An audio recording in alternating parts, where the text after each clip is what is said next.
Before the Germans came in, the Russians took over the Baltic states, which was in June 1940, which crushed the government, the Latvian government, and the Russians came in, tanks and all, troops, and they took over the three Baltic states and declared them as republics of the Soviet Union.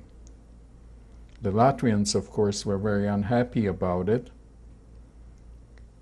The Jews were not, there were some, you know, that leaned towards the left.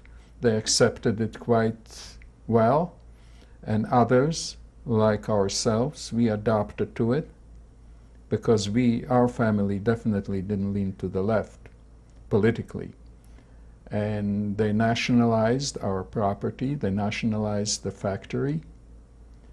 However, my father remained working in his own factory as a salaried person.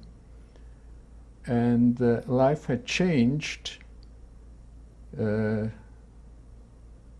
Anti-Semitism was not as blatant openly anyway, because all of a sudden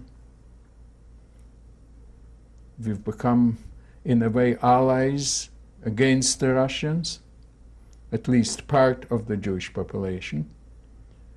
And but the Russians were only there for a year.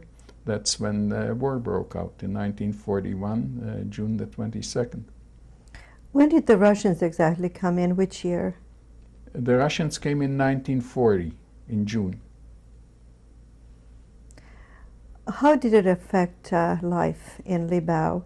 I know it affected it economically. Yes, very definitely. What else did it do? What else did the Russians do? How did they behave? They behaved.